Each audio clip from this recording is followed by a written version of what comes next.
No, už nahrávame. Svetená voda. No. Si hovoríš prvý, či ja? Okay. Dobre, tak čaute. Čaute. Máme po pretekoch a momentálne sme na dielni, kde máme opäť S3 na zdvihaku. Klasika. Subaru tiež bude na zdvihaku o chvíľočku, Subaru, aj keď Subaru není až taký vážny problém, jak s Audinou. Takže teraz je hlavnou hviezdou tohto videa bude asi Audina. Tak, keďže zatiaľ Maťo sa tam bude hrať s volantom a stabilizátor a takéto veci, také príjemné veci, tak ja sa budem tu trápiť so S3, kde ideme vypustiť momentálne olej. Ideme zhodiť dole olejovú vaňu, kde zhodíme olejové čerpadlo, skontrolujeme ho, predpokladám, že asi bude vydreté. A vyberieme olejničné ložiska, kde si skontrolujeme kľuku a potom uvidíme, či to balím tohto roku, alebo ešte nejak to zachránime. Čiže... Lebo ty si vlastne hovoril, že keby to boli len olejničné ložiska, že by si to ešte robil, nie? No, keď nebude chytená kľuka, tak sa vymenia olejničné ložiska, hodí sa tam upgrade olejovej pumpy, už tam nebudem dať tú sériovú strašnú.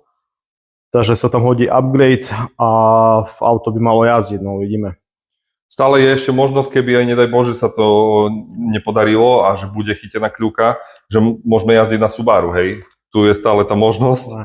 Viem, že Maroš veľmi nechcel, lebo je zvyknutý na brutálne auto, ktoré funguje, teda, ktoré ide rýchlo, keď funguje. Subaru to bola dobrá škola, minulý pretek, ale ja sa kľudne budem tvoj divák. Alebo však budeš chodiť so mnou jazdiť, keď budem tak vieš, jak spolujazdec.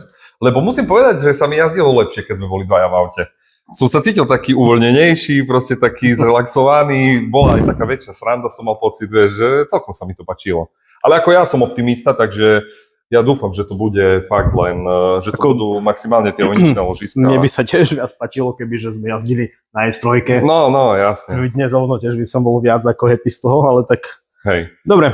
Takže, no, počuli ste, čo bude robiť Mároš, spravíme ku tomu samozrejme aj nejaké pekné zábery, no a ja budem na Subaru meniť volant, lebo mám pekný taký semišový, trošku vysunutý a je aj menší priemer, takže si myslím, že sa mi bude trošku lepšie s ním jazdiť. No a plus tie stabilizátory, lebo v nedeľu mi praskol ľavý zadný, takže ich vymeníme. Dúfam, že to nebude veľmi zložité, lebo auto je trošku zdola zhrzaveté. No a viete, pri takýchto veciach každý, kto pracoval na autách, vie, že robota, ktorá má trvať pol hodiny, tak... Je to najpríjemnejšie 3 hodiny z dňa. Hej, presne. 15-minútová práca. Takže, no, ideme na to. Ideme rozoberať.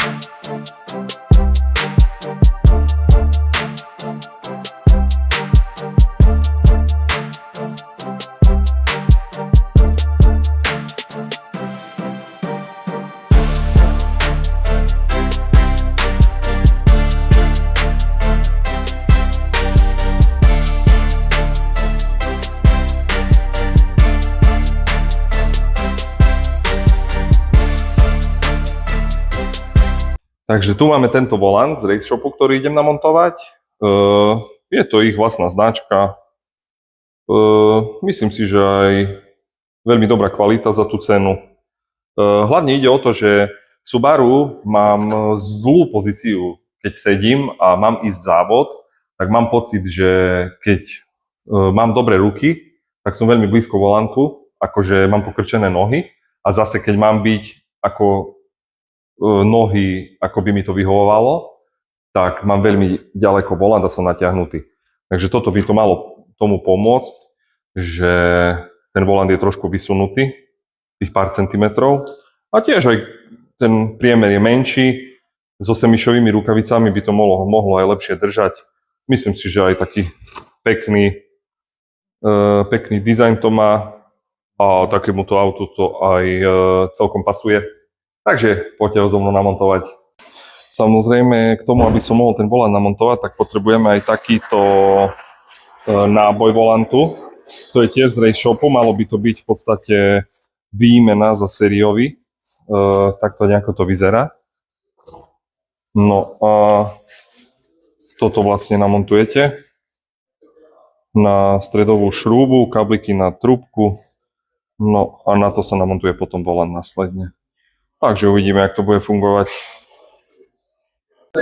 Pre istotu odpojíme minusový pol na baterke, aby náhodou nevznikol nejaký skráp. Keďže budem odpájať aj airbag, tak pre istotu je to podľa mňa lepšie a určite bezpečnejšie. Takže odpojí sa baterka. No a ideme robiť.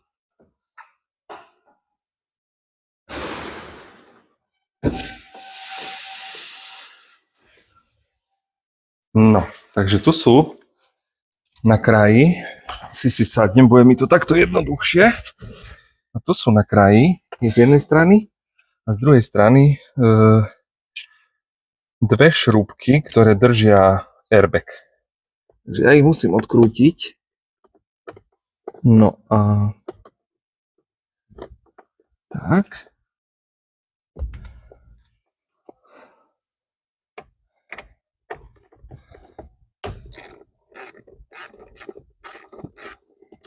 Aby sa uvoľnil airbag. No a keď sa uvoľní airbag, tak by sme mali mať prístup ku tej hlavnej centrálnej šrúbe, ktorá v podstate drží celý volant. Takže toto uvoľníme. OK, je to uvoľnené. Z druhej strany to isté. No a tak budeme mať prístup ku tej centrálnej šrúbe. Ono to nie je veľmi zložitá robota, len je to také, no. Treba dávať pozor, lebo dá sa to spraviť všelijako, ale keď to chcete zrobiť tak, že by vám fungovala aj trúba, aj všetko, tak treba si dať na tom záležať. Ale ináč to je ako jednoduché. Oveľa jednoduchšie, jak to, čo robí Maroš. Ale to vám ukážem o chvíľu, čo robí Maroš. Takže šrúbky sú. V podstate airbag je uvoľnený. Baterku máme odpojenú, takže by sa nemalo nič stať. Dúfam, že mi ten airbag nevystrelí do tváre. No. OK. Tu máme airbag. Kľudne ho odpojíme. Takže airbag tu vyťahnete taký dzinzlík. Takzvaný dzinzlík sa to povie. No a vyťahnete vonku celý konektor. Aj s dzinzlíkom. Robím to s jednou rukou, keďže vám to chcem ukázať, tak to ide trošku ťažšie. A je to vonku. Takže airbag máme tu. Keby ste niekto chceli airbag Origo Momo airbag na Subaru, tak sa ozvite. Ono potom najlepšie by tam bolo dať nejaký odpor, aby ten airbag nesvietil, lebo teraz je veľká šanca, že bude svietiť, no ale tak už to je riziko povolania. Tu potom uvoľníte ďalšiu šrúbu, myslím, že to je 17. Je dobré ju vždycky nechať na pár zavitoch, nech drží, keďže potom musíte volantom takto hádzať, no teda triasť volantom, aby sa vám to vybralo a môže sa stať, že vám volant pustí a strelí vám do nosa. Takže túto šrubu uvoľníte, ale potom ju trošku prikrúte naspäť a keď budete uvoľňovať volant, tak vám nestrelí do nosa. Takže ako vidíte, uvoľnil som ju. Teraz ju trošku prikrútim naspäť. Tak. No a ideme búchať po volante.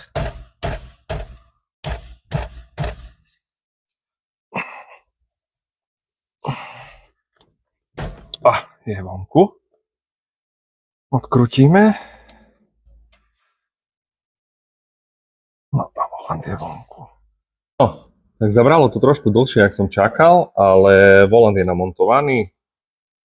Takže super, dúfam, že sa bude lepšie jazdiť. No aj to pekne vyzerá podľa mňa. A teraz ideme ku Marošovi pozrieť, čo sa deje z Audi. Maroš dal dole olejovú vaňu, takže ideme si ku tomu niečo povedať. Tekuj tu, akože bordelu na svácom tom. Ako je dosť zanesený. Čiže ešte si ho vymutujeme von, som vedavý, že koľko bude. Aj vybereme vonku celé čerpadlo a pozrieme na hradeli, či nemá už vole. No ale tu je to extrémne. Cí kokos. Sa nazbieralo akože dosť. Koľko sa má, že vrstva, čiže... To už dlho bolo tak. Nie, že dlho, ale... Ešte, ak som mu popridával, vieš, potom, čo som skúšal, či nezasne mazanie, alebo čo, tak to je to pridávanie a to už je že extrém. Myslíš, že to je z toho? No, z toho posledného pridávania? No jasné. Čiže ložiska budú KO, no ale ja predpokladám, že aj kľúka bude KO. Ja som optimista zatiaľ, no to uvidíme. No. Tak tu vyzerá ešte zdravé ložisko. Už začínajúce, ale ešte viac menej ešte OK. No nechápem, že prečo na treťom valci je také, a na ostatných je klasívka vydreté. Ale toto vydreté, to je už zle. No jasné, že to už je. A jeden válec je ako keby dobrý. No hej, trojka vyzerá byť ešte relatívne v poriadku. A štyrka, dvojka, jednička, ale kľúka ešte vyzerá byť OK. Je síce jemne škrabnutá, ale pokiaľ by sa dali nové ložiska a vyriešilo sa, že či je pumpa v poriadku, tak by to ešte mohlo vydržať toto 3, 4, 5 teky do konca. Dlhodobo nie, ale do konca sezóny ešte by to vydržalo. Len že som čakal, že bude normálne, že tá pumpa bude rozbitá, vieš, že bude vydretá, že bude mať voľu. No ale všetko viac menej je pevné. Takže nechápem, že prečo sa to udialo. No a napríklad ten bordel, čo bol potom v olejovej váni, no to môže byť iba z tých ložisk? No ešte čo, tak ten koš treba vyšrubovať. Hej. Vyčistiť. A ešte prípadne tú trúbku. O tom vieme o chvíľu. Si to ukážem. Že čo tam bude, hej. Dobre. Jak môžete vidieť ten odlomený stabilizátor, tak budem to musieť vymeniť, ale samozrejme to Subaru je trošku chrumkavé, no a bojím sa, že jak to dopadne, no, keďže vidíte trošku hrdze tu je, no ale tak je to Japonec, viac jak 20-ročný, jazdený v Anglicku, tak uvidíme, no. Držte prsty.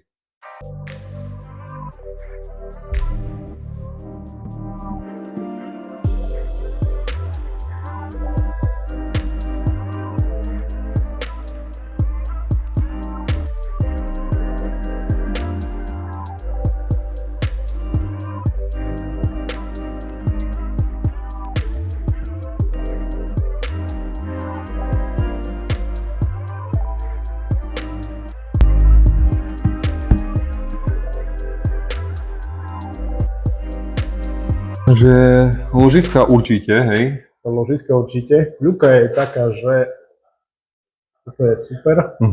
Toto už je... Není, že vydretá. Už som videl aj horšie, ale je už jemne zoškrabaná, čiže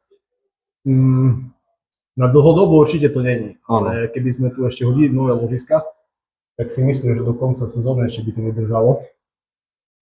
A potom tá kľúka by musela ísť minimálne na roštenie, ale není to také strašné, ako som si myslel. Si myslel, že budú tam reálne rihy, také, že rihy, hej? No reálne som si myslel, že bude tak zrihovaná, že proste to už bude na odpis. Takže ako nehovorím, že to je super, ale je to ešte také zachrániteľné. Čiže nové ložiska, nové šuby A určite už tam hodíme upgrade pumpu. To znamená, že vyhodíme tú pôvodnú olejové čerpadlo a nahradíme ho upgradeom, čiže tou jednoduchšou variantou. Ale to není také, že kúpiš a nahodíš. Tam treba prerábať veľa vecí, nie? No sú také pumpy. No ale stoja milión. Sú také pumpy, ale tak uvidíme, no buď sa objedná tá pumpa, alebo keď nie, tak sa nahradí z 1.8T. By to malo pasovať. Uvidíme, objednám jednu aj druhú a sa uvidí, že čo bude lepšie. Ale dneska už máme sobota večer. Hej. Sice nie, Piatok večer. Piatok večer, čiže najskôr, keď príde pumpa a je ložiska, to bude v tom dielo. Čiže sa založia nové ložiska, sa bude riešiť, čo s pumpou, sa to bude štartovať a sa uvidí. Meráme hneď plug oleja. Už som objednal ináč aj ten medzikus ku filtru olejovému. To znamená, že vyhodím snímač, sa nahradí s tým medzikusom a s tečkovým a už si pritiahnem dnu do interiéru budík na tlak oleja, že by som proste sa nespoliehal na čidlo a na kedy mi zapípa, že nemáže, ale už reálne si budem kontrolovať za vodu motora tlak oleja. Áno. Že som predišiel tomu, že už keď uvidím, že je nízky, tak vidím, že dačo nie je dobré, lebo čidlo ti zaznamená až keď už keď je zle, hej. Už keď nemáš, a keď tu už je dosť neskoro. No hej. Čiže to sa urobí, no a vidím to zatiaľ tak pozitívne ešte. Čiže viac budeme vedieť až niekedy pondelok, útorok. No, však to spravíme z toho video. Takže držte prsty, máme o mesiac preteky, takže času zatiaľ dosť, ale ešte, že by sme 2 dní pred pretekami nenaháďali také časti. Čiže ďalšie videjko bude pokračovať, že kedy v pondelok, útorok, keď sa prídu diely. Tak dobrú noc. Jo. Čau.